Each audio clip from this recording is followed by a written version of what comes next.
మతం అనేది కూడు పెడుతుందా లేదా అంటే మతమే కూడు పెడితే పాలస్తీనాలో ప్రజలు పారిపోయి అమెరికాకో ఇతర దేశాలకు తలదాచుకోవడానికి ఎందుకు వెళ్ళాలా? లెబనాన్లో ఉన్నటువంటి ముస్లిం యువత ఎందుకు పారిపోవాలా? ఇరాన్లో ఉన్నటువంటి వాళ్ళ విదేశాలకు ఎందుకు పారిపోవాలా? లేకపోతే కనుక యెమెన్లో ఉన్నటువంటి ముస్లింలు ఎక్కడికో ఎందుకు పోవాలా? బంగ్లాదేశ్ ఆఫ్ఘనిస్తాన్లో ఉన్నటువంటి ముస్లింలు వేరే దేశాలకు ఎందుకు వలస వెళ్ళాలా?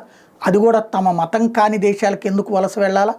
ఏ అరబ్ దేశాలకు ఎందుకు వెళ్ళట్లేదు అంటే తమ మతం కూడు పెట్టట్ల.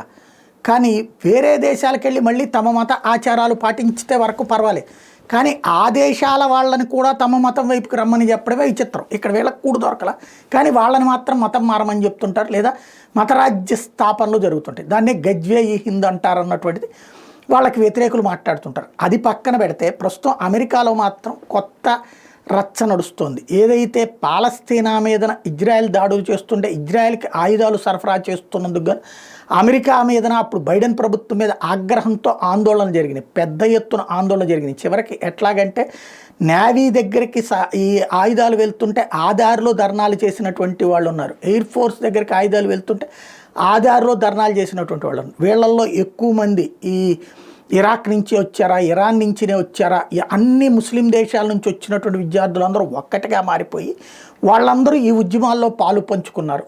ఏది హమాస్కి సపోర్ట్గా, హిజ్బుల్లాకి సపోర్టుగా, పాలస్తీనాకి సపోర్టుగా ఉద్యమాల్లో పార్టిసిపేట్ చేశారు. ఇంతకుముందు మనం అది మాట్లాడుకున్నాం కూడా. ఇప్పుడు ట్రంప్ ప్రభుత్వం వచ్చాక వాళ్ళందరినీ డిపోర్టేషన్ తిప్పి పంపించేస్తుంది. ఆనాటి ఉద్యమాల్లో పాల్గొన్న వాళ్ళది వీడియోలు తీసి దాన్ని ఆర్టిఫిషియల్ ఇంటెలిజెన్స్లో ఐడెంటిఫై చేసి ఆ యూనివర్సిటీలో ఉన్న వాళ్ళని తిప్పి పంపించడం ప్రారంభమైంది. 100కి 95% మంది ముస్లిం విద్యార్థులే ఉన్నారు దీంట్లో.